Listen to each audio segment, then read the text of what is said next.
square it. If you're near the roadways, very important. We don't want to see anybody get hurt out here. Also, I want to say something.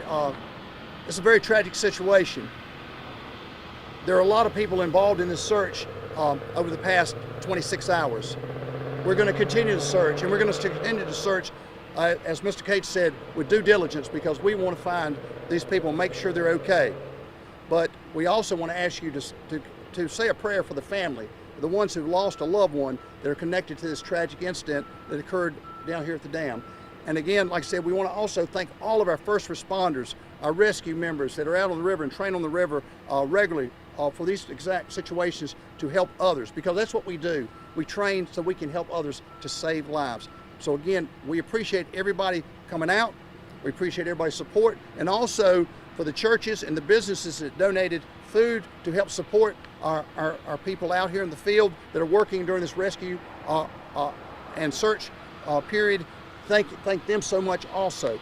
At this time, we'll take a few questions, but I want you to remember that the names and information we have, we will send to your news stations electronically. So if you have any questions, we'll take a few. Rodney, I know you said you're positive still, so is this a rescue effort or is this a recovery effort? At this point, it's still a rescue effort. We don't have any indication that it's a recovery. We have recovered 3 people, but we want to remain positive and optimistic that we will do a rescue rather than a recovery. Can you say anything more about why they were so close to them, how they came that close in the first place? We don't know, and then yesterday when we rescued those that were near the dam, their medical condition was priority, so we didn't interview them and ask them those type questions, so we really don't know at this point.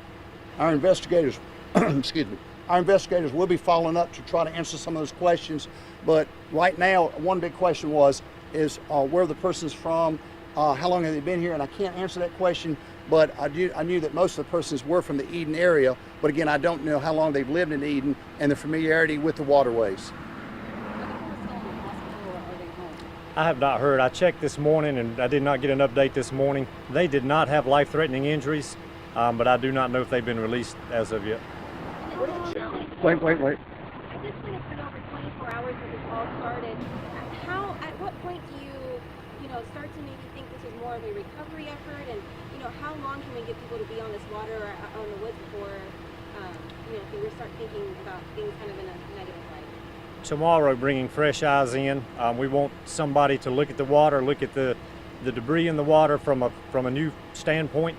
Our people have seen it, they understand it, they know what's there. So perhaps a new set of eyes could shed a new light on something that's out there. So that's why we're remaining optimistic at this time. We'll see what tomorrow turns up, and we'll, if we need to change our focus later tomorrow, we can, but at this point, we're still optimistic that we'll do a rescue. Somebody over this way. What are the challenges that you guys have faced today? Do you know if they were wearing life jackets? We do not know if they were wearing life jackets or not. The recoveries that we made, they were not wearing life jackets, but we can't confirm what the others have on or did not have on. The challenges, the weather's been very good. It's a little bit hot, and our people have gotten hot, but we've kept them hydrated. So overall, we've not had a lot of challenges. We're able to navigate the river. Aircraft was able to fly and good visibility. So overall, we've not had a lot of challenges. So were they still clinging to their tubes when first responders arrived yesterday? Yes. Were they in the water? They were in the water, clinging to the tubes yesterday, and had been there for many hours. Can you tell us more about how they were when they were found after being in the water for so long? They were very tired, very fatigued. They had been subject to the elements for 19 hours, somewhere in that neighborhood.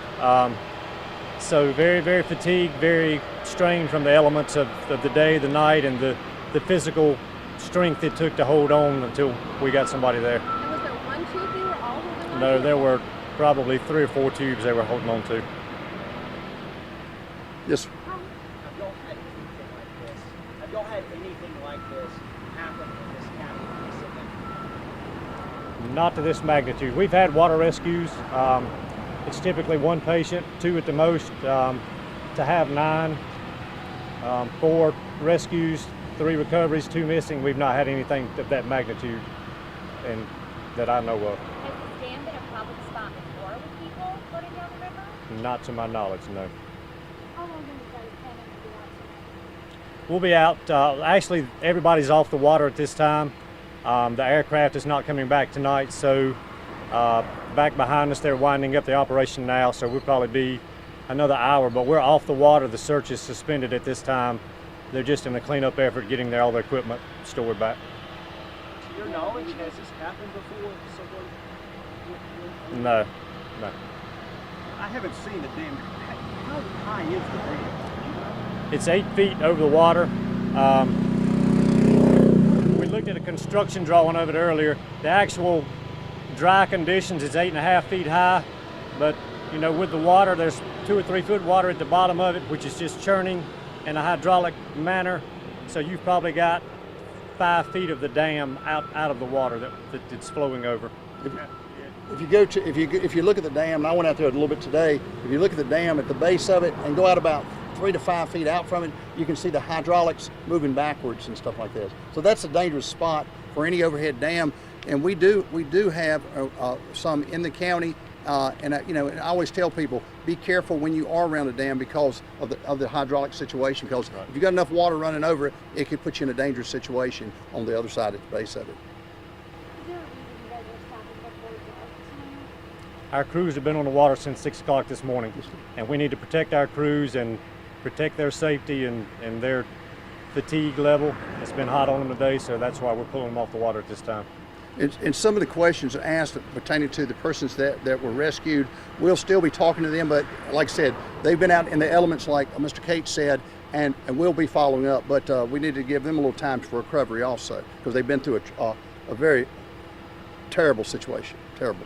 Are there plans to search beyond this bridge? Yes, that's the reason we're bringing in multiple watercraft tomorrow. The plan is to search from the dam back to this point, and we'll have other crews that will deploy at this point and search further north.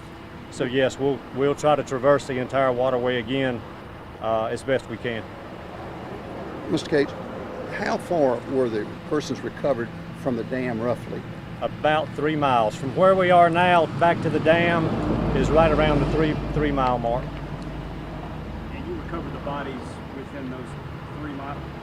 They were all within this area, so they were all 2.6 to 3 miles away from the dam. And Ronnie, I asked you earlier, but what about warning signs? Have you seen several out there? Is there just one that the dam is coming up?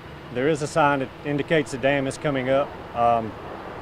It's an overhead sign, so I've been asked earlier, was it underwater? It's an overhead sign that they can see prior to coming to the dam. And it's on both sides of the river. You know Duke Energy built the dam for the coal plant. Is it still in use for the gas plant now?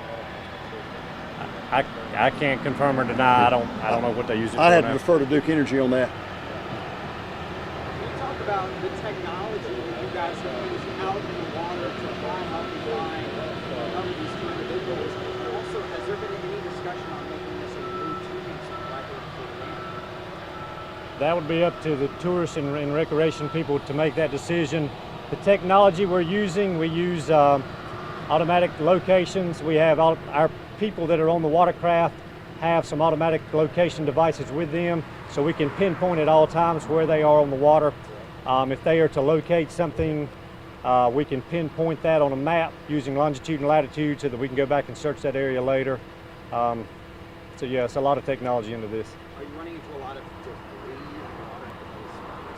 No more than normal. I mean, the broken trees and things of that nature, it's always going to be there, but nothing out of the ordinary. Can you speak to the terrain around the dam? Because if they were still in the tubes, was it because they couldn't get onto a bank? Is it high edges? It's not. Some of the areas sandy. It's actually like a beach area, but I think the hydraulic of the water, they couldn't get out of that, so it had them trapped in that hydraulic, and they couldn't get to those beach areas.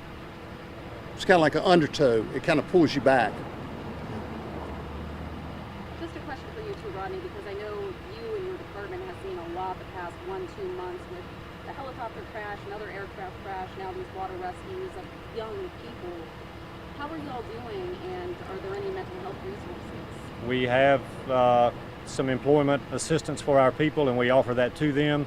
There have been critical incident debriefings done with all of the responders that needed it or felt they needed it. This is equally tragic for our responders, what they have to see, what they have to go through.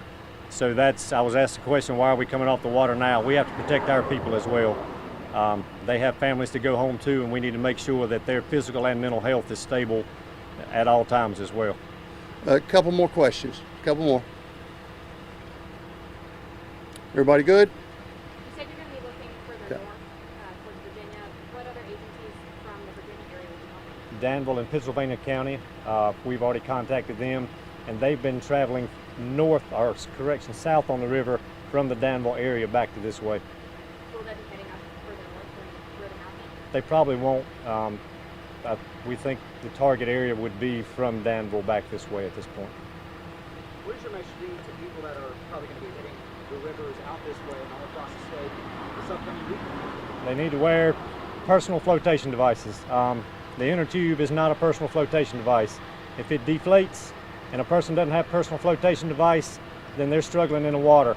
And the water that has current, it has debris, it has rocks, very hard to navigate. So people need to wear life jackets, life vest, whatever they can use as a personal flotation device as a secondary means, because if that inner tube goes down, they're going to need some assistance to get out of that.